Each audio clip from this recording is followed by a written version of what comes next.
Les icebergs, c'est des morceaux d'un ensemble glaciaire plus large. Donc ça veut dire que l'iceberg est le résultat d'un mécanisme de fracturation. Et donc évidemment, ça chute dans l'eau, alors plus ou moins violemment, selon que la barrière ou le glacier lui-même est déjà en train de flotter ou pas. Et ça s'accompagne d'un certain nombre de fragments. Mais ce qui est assez fascinant dans cette histoire d'iceberg, c'est qu'il faut comprendre que lui-même, l'iceberg, une fois qu'il dérive dans l'océan, il se met lui-même à se fracturer. Il se divise, il se fragmente, il se retourne. Donc la partie immergée devient la partie émergée. L'invisible pour nous devient le visible. Et ça, c'est quand même assez fascinant, parce que, y compris d'un point de vue biologique, c'est-à-dire que tous les nutriments, tout le petit plancton par exemple qui s'accroche aux parois de la partie immergée se retrouve le nez en l'air. Et ça intéresse beaucoup les oiseaux. Olivier Rémaux est philosophe et directeur des études, c'est-à-dire prof, à l'EHESS, l'École des hautes études en sciences sociales. Il a publié, en novembre 2020, un beau livre sur les icebergs. Penser comme un iceberg, chez Actes Sud. Un livre inclassable, un ovni, qui m'a été mis entre les mains par Nelly Ponce, l'auteur d'Océan Plastique, que vous avez déjà entendu dans Baleine sous gravillon.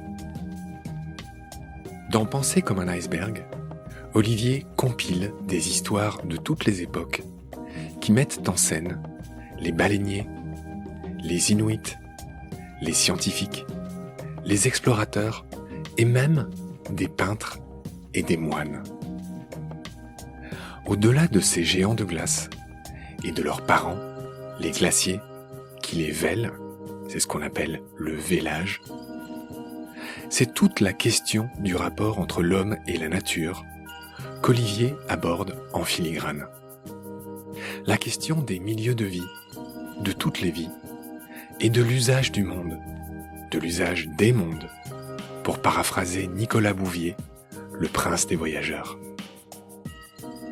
Penser comme un iceberg, embarquement immédiat pour l'aventure polaire, chapitre 1, c'est parti. Salut Olivier. Salut Marc. Je suis ravi de te retrouver. Il se trouve que les hasards de la vie sont incommensurables. Il se trouve que tu es mon voisin, à Paris. En effet. Tu es arrivé chez moi ce matin, tu m'as dit que tu habites rue Louis Blanc, moi je suis rue Perdonnet, donc nous sommes à moins de 3 minutes l'un de l'autre et nous ne le savions pas. Nous l'ignorions. Et quelque part dans cette sérendipité, il y a quelque chose qui me rappelle un peu déjà ton beau livre qui s'appelle Penser comme un iceberg, dont on va beaucoup parler aujourd'hui. Mais avant de parler de ton livre, je voudrais te présenter, comme je le fais à chaque fois. Tu as 52 ballets, c'est bien ça ? C'est ça. Tu es né en quelle année ? 1969.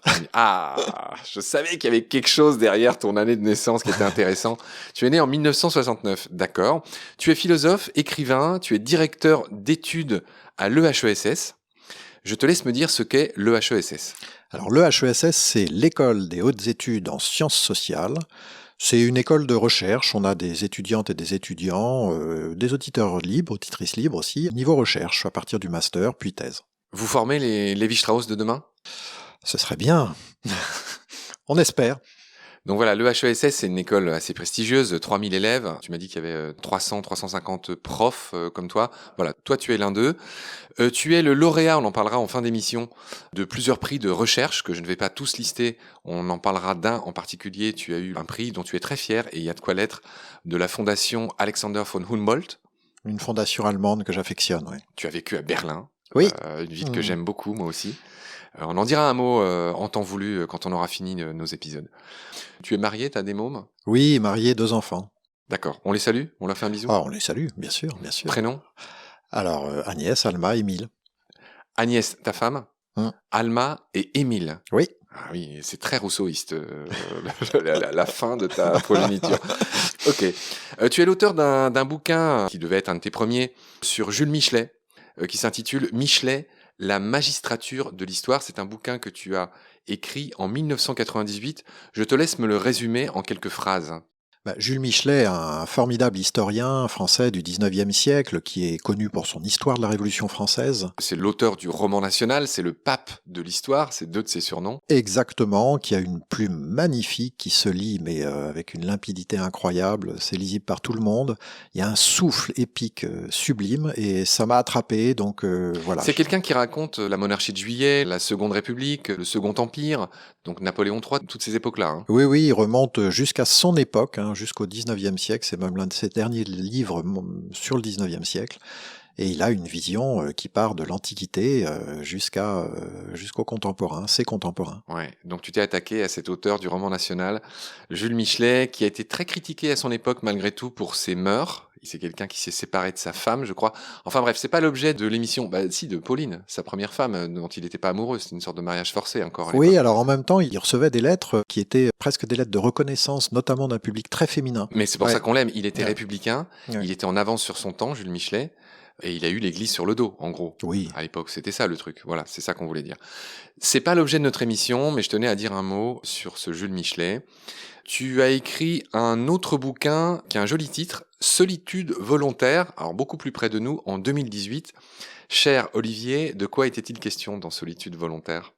Il y avait une idée qui m'intéressait beaucoup, c'est que je distingue la solitude de l'isolement.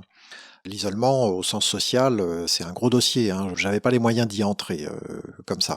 La solitude, c'est autre chose. Ce qui m'intéressait, c'est le désir de solitude. Qu'est-ce qui se loge dans ce désir de solitude ? Tu as été inspiré par Sylvain Tesson, peut-être ? Alors oui, il y a de ça, évidemment, dans les forêts de Sibérie, c'est sûr, de Sylvain Tesson. Mais tu vois, en cherchant un peu plus, y compris avec des expériences un peu personnelles, partagées, discussions avec les uns les autres, je me suis rendu compte d'un paradoxe qui m'a là aussi pas mal embarqué, c'est que, en fait, quand on a envie d'être seul, c'est quand même, en grande partie, pour essayer de mieux voir, mieux analyser, mieux comprendre la société et, au bout du compte, y revenir à un moment ou à un autre. Et mieux se comprendre soi-même. Mieux se comprendre soi-même. Alors, il y a un auteur, moi, que j'adore, dont on connaît le nom, qui s'appelle Henri David Thoreau. Ah oui.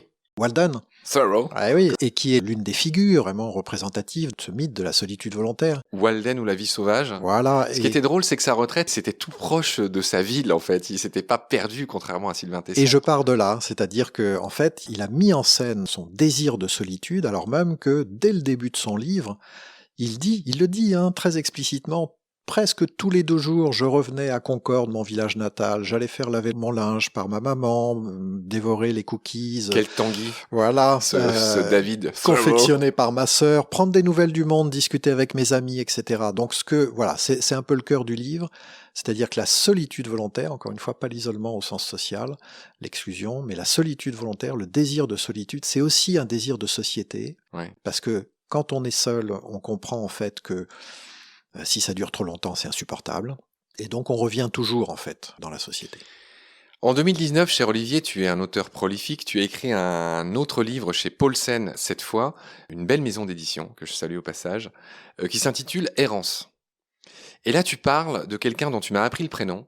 Tu parles de Vitus Bering, qui a laissé son nom au détroit de Bering.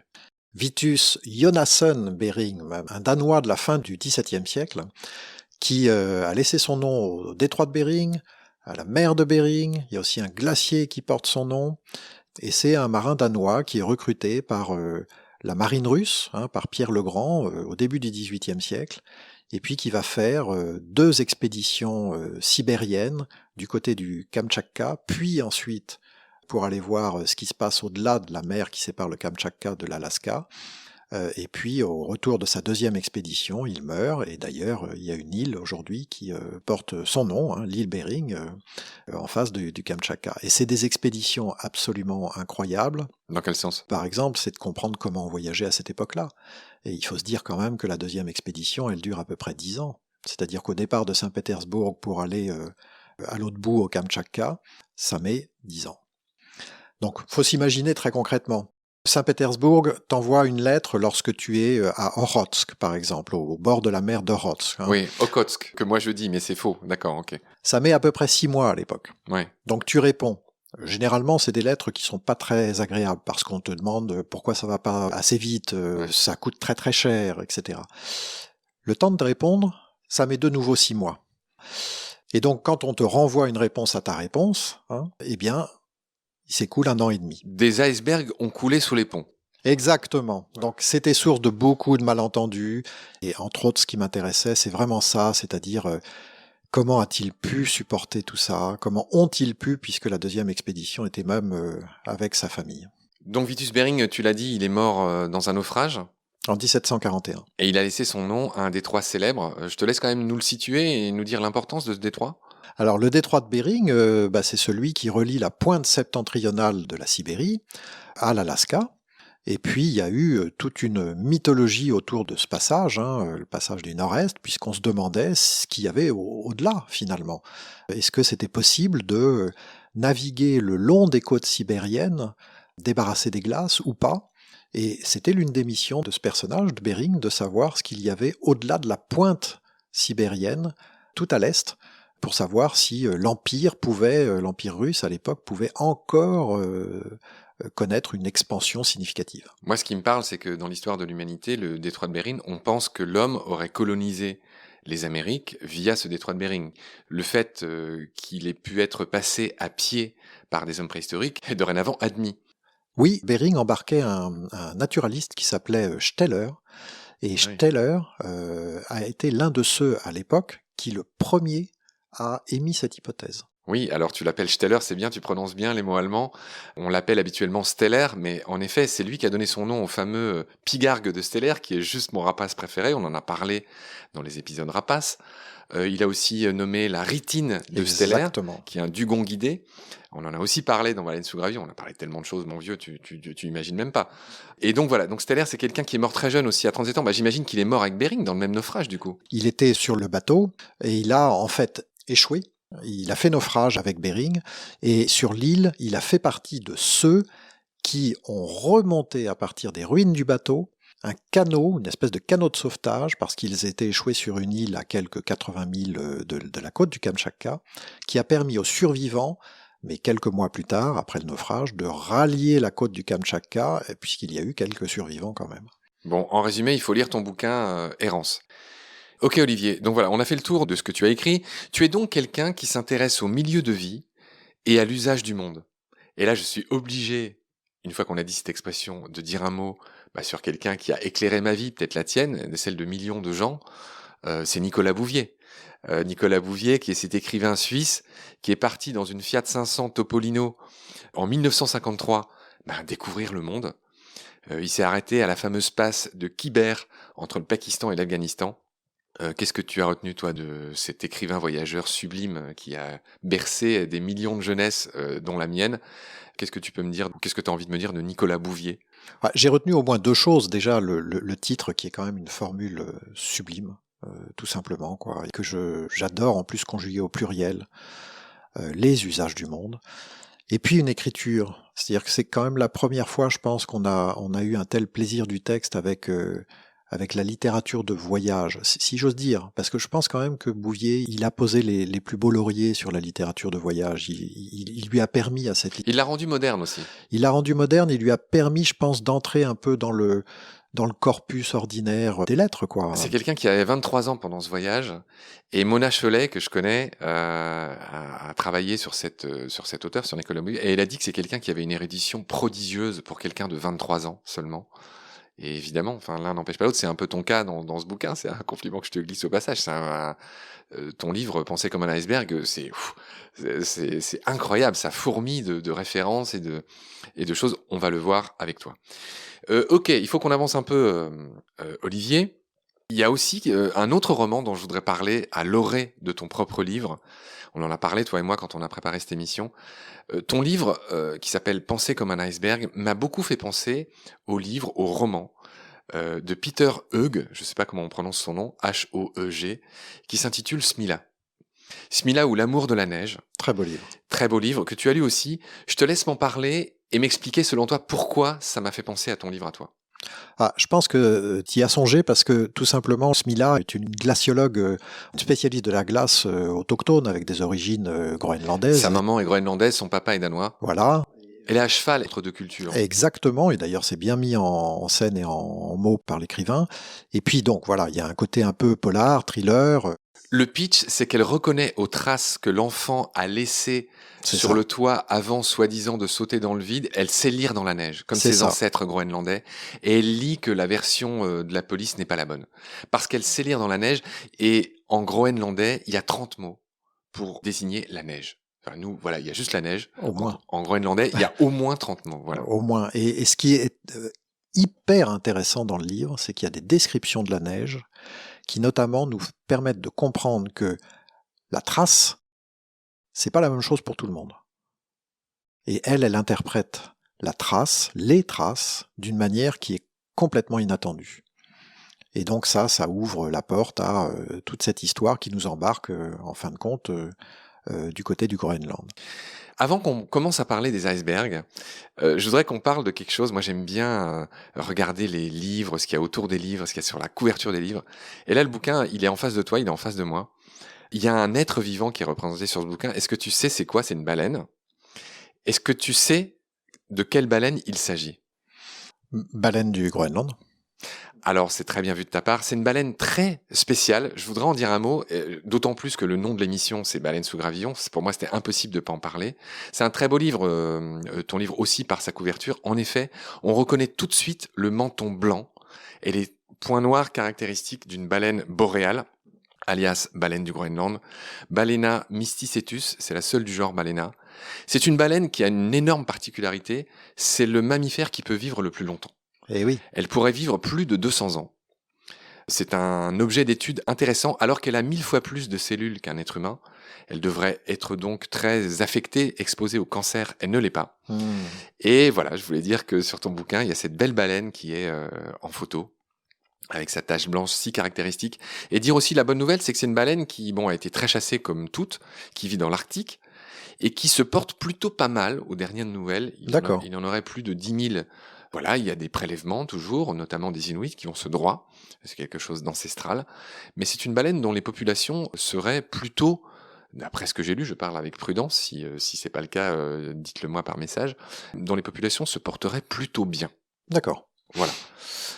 Voilà ce que je voulais dire sur la fameuse baleine boréale, mon cher Olivier, et j'aimerais qu'on finisse cette émission en évoquant les icebergs, de manière un petit peu scientifique.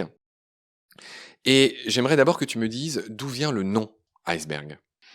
Ice, c'est la glace. Berg, c'est la montagne. Donc voilà, montagne de glace, longtemps aussi appelée montagne flottante. Oui, en effet, iceberg, donc ça c'est le terme anglais, mais qui vient du néerlandais is, alors je vais mal le prononcer, mais c'est IJS-berg, isberg, et qui veut dire exactement ce que tu as dit, hein, montagne de glace, parce que berg, c'est pas le mot anglais pour montagne, et donc ça vient du néerlandais qui ont été de grands explorateurs aussi des océans. Oui, complètement. Mais tu sais, en France, jusqu'à il y a assez récemment, on prononçait iceberg aussi. D'aucuns estiment même que c'était une façon de faire un clin d'œil à la mythologie de la ville d'Is. Ah, parle-moi de cette ville 10. Une ville engloutie, Mythologie bretonne, hein. quelque chose qui ressemble un peu à une espèce d'Atlantide, et ça ouvre évidemment tout un dossier d'imaginaire, enfin, lié à ces montagnes flottantes, quoi. Ok, alors concernant les icebergs ou les icebergs, il existe une classification très scientifique qui dépend de leur taille. Chacun a l'intuition que, c'est même devenu une expression populaire, la fameuse partie émergée de l'iceberg. D'où vient cette expression, Olivier? C'est un dixième, 9/10 à peu près. C'est ça, 92% d'un iceberg est situé sous l'eau. C'est-à-dire que quand on voit un iceberg qui fait 30 mètres devant nous, ça veut dire qu'il y a, genre, en simplifiant, 300 mètres sous l'eau. Ouais, c'est énorme. Donc c'est énorme, d'où cette expression, tout simplement, la partie émergée de l'iceberg, c'est de ne voir qu'une partie, un détail infime d'un tout qui est invisible. Oui, ça bien sûr. Voilà. Oui.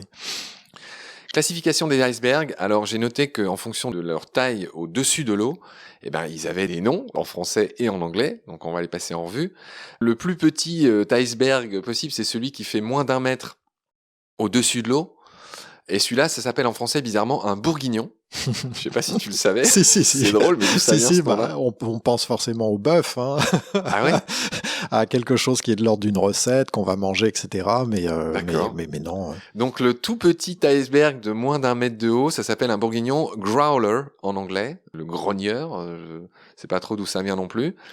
Au-dessus, c'est-à-dire de 1 à 5 mètres de haut, ça s'appelle un fragment, un bergy bit, un bout de berg en anglais.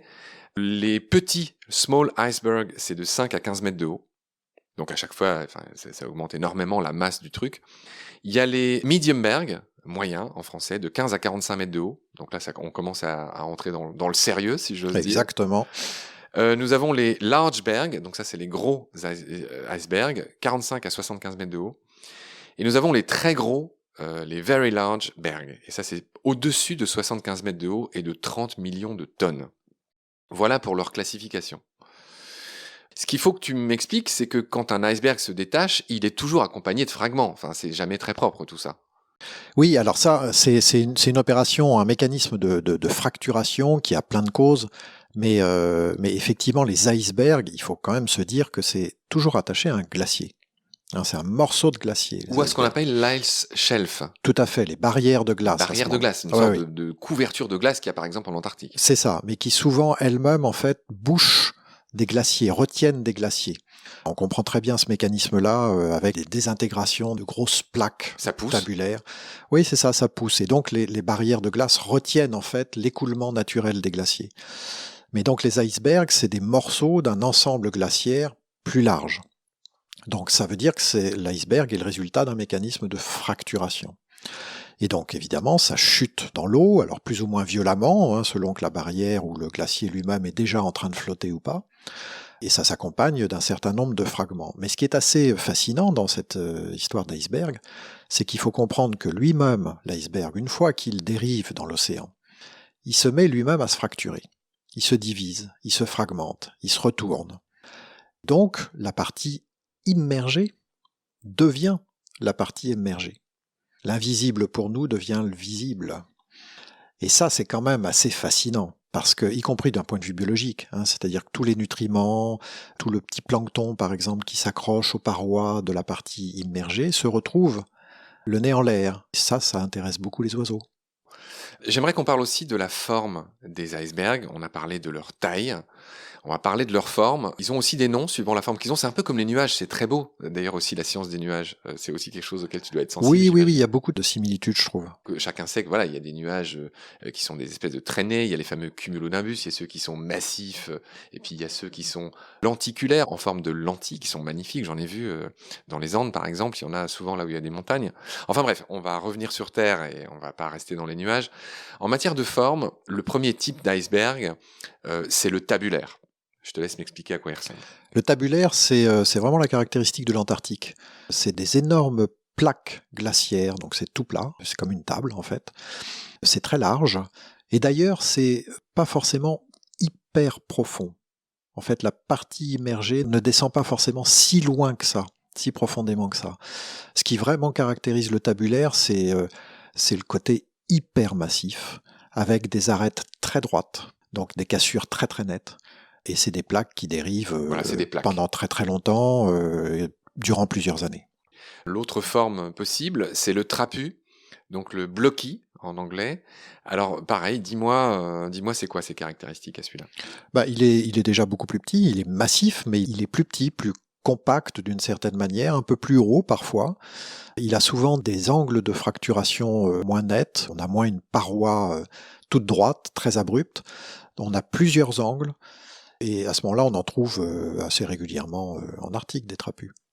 Voilà, donc c'est une sorte de grosse patate assez torturée. Oui. Voilà, le trapu. Ensuite, il y a le biseauté, en anglais wedge. Et donc celui-là, comme son nom l'indique, il a une pente très raide et une pente plus douce. Enfin, en gros, voilà, un biseau, enfin une sorte de pointe qui dépasse. Tu veux ajouter un mot sur le biseauté ? Oui, alors les biseautés, de toute façon, le terme indique bien sa forme, tu viens de la rappeler. Là, on en trouve absolument partout et les manchots adorent les biseautés. Pourquoi ? Parce que c'est des pistes de ski. D'accord, c'est bien dit. Ensuite, il y a l'érodé, en anglais dry dock, qui a une forme irrégulière. D'où il provient l'érodé ?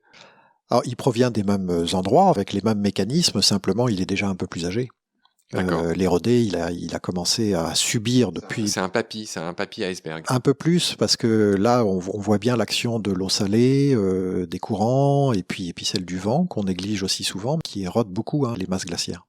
Ensuite, il y a le cousin germain du biseauté, c'est le pointu. Pinnacled, en anglais. en forme de pinacle qui ressemble en gros à une, je sais pas, une église gothique.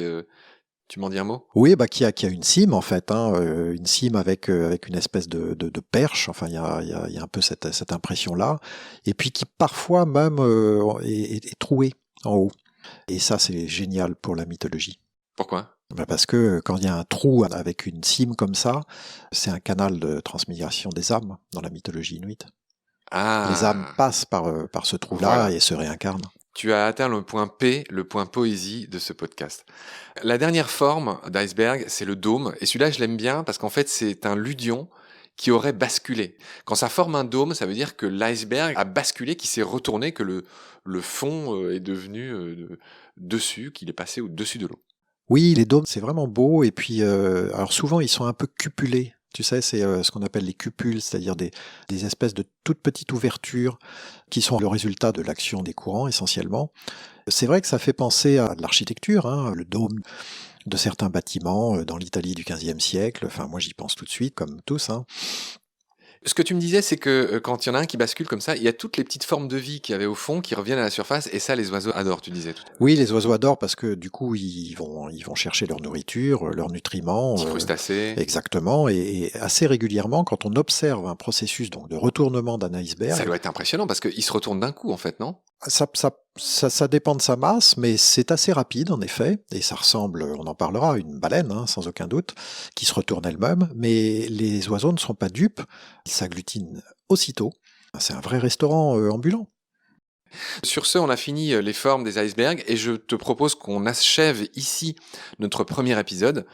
Cher Olivier, je te retrouve avec beaucoup de plaisir très vite pour la suite. Prends soin de toi. Salut. Merci Marc, salut.